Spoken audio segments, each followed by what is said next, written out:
Yeah, prosecutors called his actions violent. Police say he's an extreme risk to public safety. It took months of work for investigators who now say this Mountlake Terrace home invasion is connected to other middle-of-the-night home invasions that sound like the stuff of nightmares. It was a case that shocked Mountlake Terrace. Middle of the night, either kicking the door, sneaking the house somehow. 4 suspects breaking into a family's home armed with guns and forcing the parents into a different room than their kids. This KOMO 4 drone video showing the area where it happened. Now police say they've arrested all 4 suspects, including this man who appeared in court.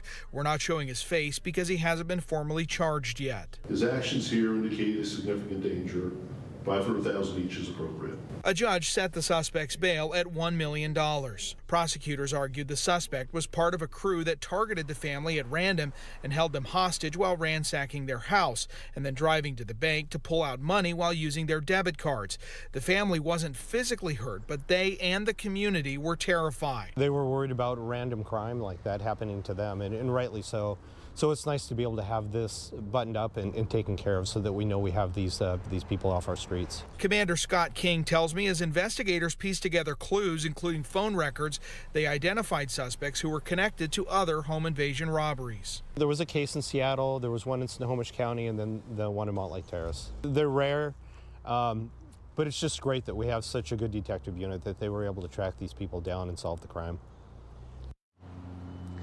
An arrest report I obtained this afternoon said the suspects went as far as ordering the victims in this case to delete their home surveillance footage from that night. So how'd police catch them? Well, they say one of the suspects dropped their cell phone while running away from the family's home. They were able to use that to connect him to other suspects.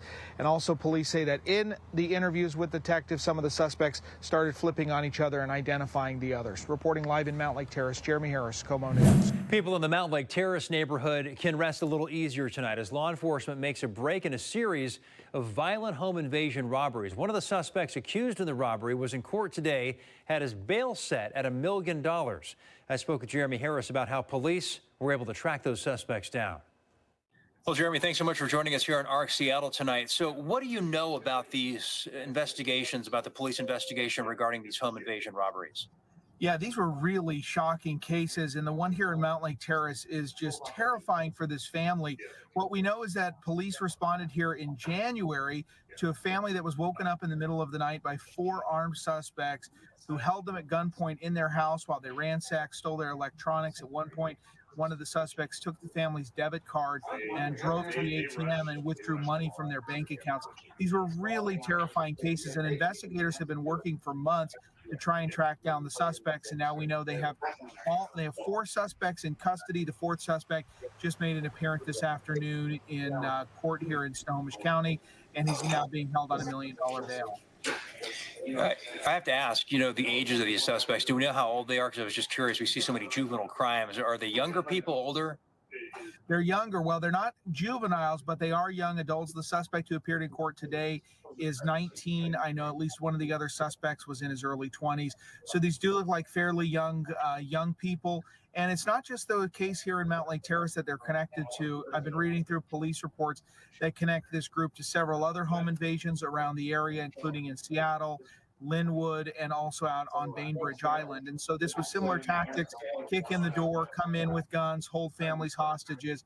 These are the stuff, Preston, of nightmares and horror movies, but it is real things that these families lived through. And now police say they have 4 of the suspects in custody, and they're trying to get accountability in court for what happened.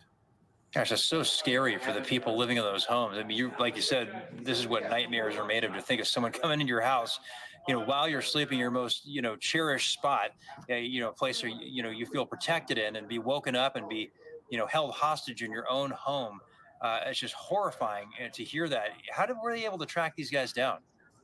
Well, the suspects made a real big mistake during the robbery, and one of them dropped their cell phone on the front lawn of the family's home. So police had that from the very beginning. That was a good start for them, and they were able to use that phone to sort of start piecing together who this person was. They were able to make some other connections, and they actually very quickly connected one of the suspects to a separate robbery in Seattle. And in fact, Seattle detectives had been looking at this guy before. And then from there, they were able to go out to Bainbridge Island police through the phone records connect yet another suspect in Bainbridge Island looked at this guy for their home invasion back in December of 2023. So the phone was really the key to it. Police say they were also processing the DNA evidence. But once they got these guys into the interview room, as sometimes will happen, they started flipping on each other. And it sounds like at least one, maybe more of the suspects confessed to this, so that they had gone, they picked his family's home at random. The one suspect who was appeared in court today, according to the court record, he said that he had waited outside during the robbery. Investigators seem to think that might not be totally true, but certainly police have evidence here. They're connecting him through the phones. They say all four of these guys were involved in this horrible case in Mountlake Terrace, and they're looking at them for other cases as well. So they picked the families at random? Yeah, so according to the police report, Preston, there's these group of friends, they got together in Seattle. They drove up here to Snohomish County, and again, 4 o'clock in the morning, they picked his house at random, parked in a gravel turnout near the house, went in, family's asleep, its parents, 2 young kids. What really was disturbing to me, Preston, was the fact that the family said that during the robbery, while they were having guns pointed at their heads, the robbers separated the parents from the children, and both children were under 10 years old. So we're talking about guns to heads, children being put in different rooms. They're ransacking, stealing jewelry, electronics, taking the debit card, going to the bank. The allegations from the police report are horrific, but at this point, it sounds like police have suspects and they're proceeding forward in court. And there's also a high bail in this case. $1 million is what the judge said is bail for today's suspect. And the others also have relatively high bails from when they were charged. Yeah, I mean, you got to keep guys like this in jail. The last thing you want to do is let them out, because chances are probably really high that they'll probably do it again, thinking they'll get away with it. Well, and on that note, Preston, real quick, I did check the jail roster. It looks like 2 of the suspects were bailed out of the Snohomish County Jail, so there's 2 that are remaining. Those other 2 may be in custody in another jurisdiction, but they're not in Snohomish County. Wow. I've got to ask, what was the reaction like in the community where this home invasion took place? I can imagine people were probably pretty on edge after something like this took place. Well, Preston, they were horrified. I mean, if this happened on your street or my street, you would be asking questions and saying, who did this? Why did they do it? Why did they choose our community? And that's something I talked to Mountlake Terrace police about. They said they knew this case was a priority. This was a very shocking crime, especially for, Mountlake Terrace is a relatively small town here in the suburbs of Seattle. It's a generally very peaceful, quiet place where there's a lot of families. So to have something like this happen really, really disturbed the community. And it's something that I think there was a collective sigh of relief to say, we've got 4 suspects in custody. Yeah, well, it'll be interesting to find out. Like you said, the other 2 may have been released and maybe, in custody in another jurisdiction. But I mean, I think as you know, covering this stuff so much, you got to keep these guys in and prosecute them, or else others will see what they're doing and think they can get away with it too. And we'll just see more of these kinds of crimes being committed. Well, and these guys could be facing years in prison. And, these home invasions have been a tactic we've seen follow home robberies where people will go to a market or go to a casino. They'll follow somebody home, come through the front door and rob them. But these ones are really disturbing. Maybe the most disturbing I've seen, Preston, middle of the night, break in, families asleep with guns and separating parents from kids.